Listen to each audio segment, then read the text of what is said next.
istərdim ki, konkret olaraq problemlər yarandıqca süni intellekt vasitəsilə yeni cinayət növləri, yeni təsir imkanları yarandıqca, əgər onlar hal-hazırda mövcud olan qanunlarımızın təsir dairəsinə düşmürsə, o zaman həmin dəyişiklikləri də zamanında elə qəbul edək ki, heç kim bundan sui-istifadə edə bilməsin.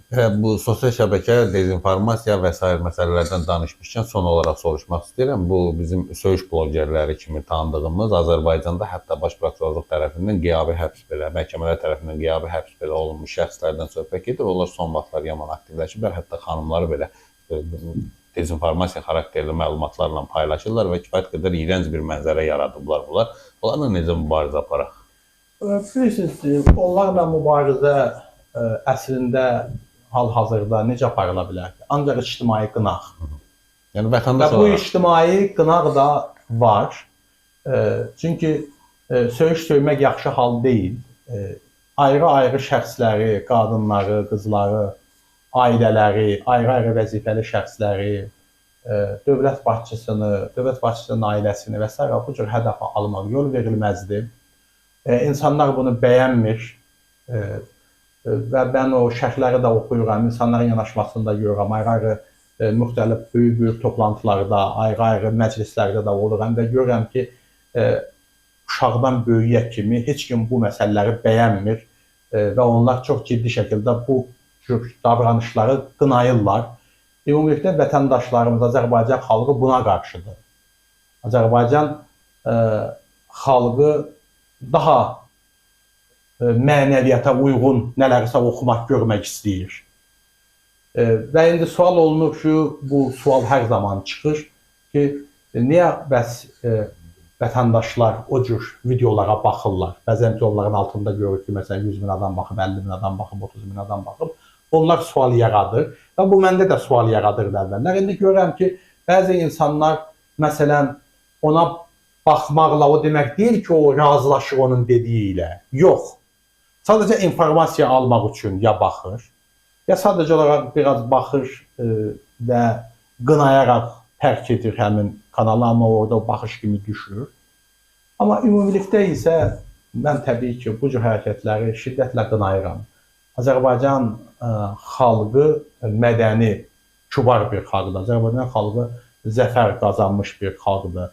Və Azərbaycan xalqına bu zəfəri, bu qələbəni və başımızı dik tutmağı bizim ordumuz, silahlı qüvvələrimiz və onun komandanı İlham Əliyev yaradıb. O baxımdan qələbəmizdən heç tam olaraq 5 il də keçməyib və bu müddət ərzində Azərbaycan beynəlxalq aləmdə böyük bir nüfuza sahib olub. Azərbaycan prezidenti dünya liderləri tərəfindən müsbət şəkildə qəbul olunub və çox ciddi artıq onun nüfuzu və təsir qüvvəsi var. Və belə bir halda mənə belə gəlir ki, Azərbaycan xalqı və biz hamımız bu məsələ ilə fəxr etməliyik.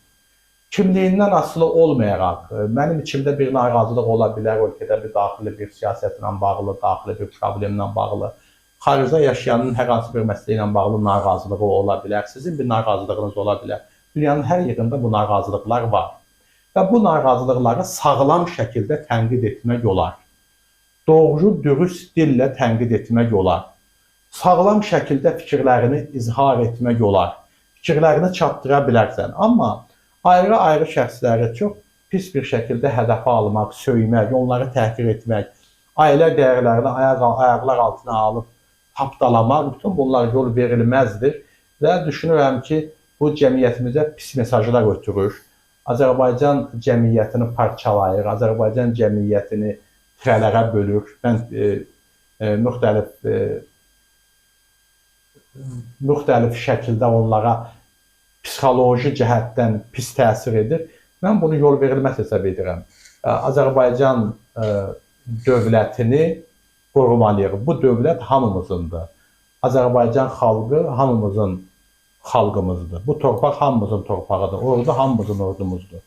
Və əgər kimsə, hər hansı bir məmur, hər hansı bir başqa bir vəzifə sahibi kiçik, böyük dəxli yoxdur. Kimsə hansı bir qanunsuzluq edirsə, kimsə incidibsə, bütün bunlara görə bütövlükdə Azərbaycan dövlətini ayaqlar altına salıb tapdalamaq, Azərbaycan xalqına qarşı edilən bir addımdır. Azərbaycan dövlətçiliyini sarsıtmaqda, Azərbaycana qarşı atılan bir addımdır. Bugün Azərbaycan regionda, dünyada elə bir geopolitik bir məngənədən və mürəkkəb bir prosesdən keçir ki, indi bütün dövlətlərin qəlbində və ağlında olan sağ qalmaq, xalqını qorumaq, sərhədlərini qorumaq, dövlətini qorumaqdır. Belə bir geopolitik mürəkkəb bir vəziyyətdə biz daha bir olmalıyıq. Daha sıx birləşməliyik və Azərbaycan xalqının bugün rəhbəri olan İlham Əliyevin də nüfuzunu qorumalıyıq. Bəli. Çünki Azərbaycan, İlham Əliyevin nüfuzunu qorumaq Azərbaycanın nüfuzu deməkdir. Mübarizə metod, siyasi mübarizə metodları var. Sağlam şəkildə siyasi mübarizə də aparmaq olar, tənqid də etmək olar, müxtəlif məsələlərlə razılaşmamaq olar, sərt şəkildə də razılaşmamaq olar, sərt şəkildə də tənqid etmək olar, amma təhqirə, söyüşə yol vermək olmaz, qəbul edilməz. Mübarizə üsulu deyil zaten.